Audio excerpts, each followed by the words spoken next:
Bismillahirrahmanirrahim. Assalamu alaikum. This is an online lecture from International Islamic University School, Sahiwal. आज हम grade 2 ICT chapter number 3 को read out करेंगे, उसको understand करेंगे। Grade 2 आपके लिए इंस्ट्रक्शंस हैं। आप लोग अपनी बुक और स्टेशनरी अपने पास रखेंगे। बुक पे आज की डेट एंड डे मेंशन करेंगे। टीचर को अटेंटिवली लिसन करेंगे। लेक्चर को पॉजेस के साथ सुनेंगे। For better understanding, listen the lecture again and again. अच्छी अंडरस्टैंडिंग के लिए लेक्चर को बार बार सुनेंगे। अगर आप लोगों को कोई डिफ़िकल्टी आए, आप लोग टीचर से कांटेक्ट कर सकते हैं। सो स्टूडेंट्स, आज हमने पढ़ना है और अंडरस्टैंड करना है चैप्टर नंबर 3, जिसका नेम है how do computers work. Computers काम कैसे करते हैं। सो स्टूडेंट्स, इसकी 3 स्टेजेस हैं, इनपुट, प्रोसेसेस एंड आउटपुट। इसको हम डिटेल में डिस्कस करेंगे, अंडरस्टैंड करेंगे। सबसे पहले है गिविंग द कंप्यूटर इंस्ट्रक्शंस। हमने पढ़ा था इनपुट को इंस्ट्रक्शंस कहते हैं। सबसे पहला फेज क्या है, इनपुट देना। इनपुट को हम इंस्ट्रक्शंस भी कह सकते हैं। और आप सब जानते हैं कि इनपुट हम कहाँ से देते हैं, इनपुट डिवाइसेस से। इनपुट डिवाइसेस कौन कौन सी हैं, keyboard, mouse and scanner. Keyboard से कैसे इनपुट देते हैं, हम इसे टेक्स्ट टाइप करते हैं और कमांड्स देते हैं। माउस से हम पॉइंट करते हैं, क्लिक करते हैं और सिलेक्ट करते हैं। स्कैनर से क्या करते हैं, स्कैनर से हम डॉक्यूमेंट्स एंड इमेजेस को स्कैन करके कंप्यूटर को इनपुट देते हैं। ऑलराइट, ये सब थे इनपुट डिवाइसेस जिनकी हेल्प से हम कंप्यूटर को इनपुट देते हैं। Next step is the computers thinking. हमने पढ़ा कि पहले इनपुट देंगे, उसकी प्रोसेसिंग होगी, फिर हमें आउटपुट मिलेगी। थिंकिंग को हम प्रोसेसिंग कह सकते हैं। स्टूडेंट्स, दिस CPU हमने डिस्कस किया था। CPU क्या होता है, कंप्यूटर का ब्रेन होता है।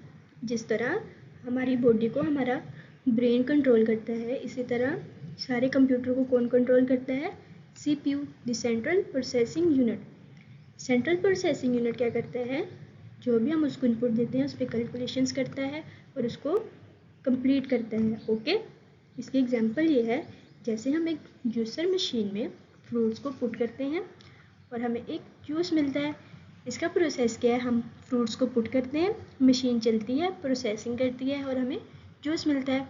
ये रेलिवेंट है ना CPU से। CPU के काम से हम उसको इनपुट देते हैं, वो प्रोसेसिंग करता है और हमें आउटपुट देता है। Alright, last one is the result. Result को हम क्या कहते हैं, आप सब बताएंगे। यस, रिजल्ट को हम कहते हैं आउटपुट। जूसर मशीन ने हमें आउटपुट में क्या दिया था, जूस, और कंप्यूटर हमें आउटपुट में क्या देता है, हमारा रिजल्ट देता है। ओके, जो हमने उसको काम की कहा होता है वो कंप्लीट करके देता है। स्टूडेंट्स, जिस तरह इनपुट हम इनपुट डिवाइसेस से देते हैं, इसी तरह आउटपुट हम आउटपुट डिवाइसेस से लेते हैं। हमने 3 आउटपुट डिवाइसेस डिस्कस की हुई हैं, जिनमें है monitor, printer and speakers. Monitor क्या करता है, स्क्रीन पर रिजल्ट को शो करता है। प्रिंटर क्या करता है, हमें पेपर प्रिंट्स करके देता है, जिस तरह हम आप लोगों के पेपर्स प्रिंट करवाते हैं। उसके बाद है स्पीकर्स। स्पीकर्स की हेल्प से हम क्या करते हैं, पोइम सुन सकते हैं, अपनी आवाज़ सुन सकते हैं और कोई भी मूवी देख सकते हैं। गेम्स में भी जो साउंड आती है वो किसकी हेल्प से आती है, स्पीकर से। ऑलराइट, अब जल्दी से हम अपने लेक्चर की समरी लेंगे। The complete cycle. ओके, सबसे पहले क्या होता है, हम इनपुट देते हैं, किसकी हेल्प से, कीबोर्ड से, माउस से और स्कैनर से। उसके बाद क्या होता है, CPU उस इनपुट को कैलकुलेट करता है और प्रोसेसिंग करता है, और एट द एंड क्या होता है, हमें हमारा रिजल्ट मॉनिटर पे, प्रिंटर पे या स्पीकर्स पे शो हो जाता है। उनके थ्रू हमें मिल जाती है हमारी आउटपुट। क्लियर है सबको। सो स्टूडेंट्स, आप लोगों ने क्या करना है, पेज नंबर 13 को रीड आउट करना है, उसको अंडरस्टैंड करना है। ताकि आप लोगों की बेटर अंडरस्टैंडिंग हो सके। Thanks for watching. अल्लाह हाफिज़।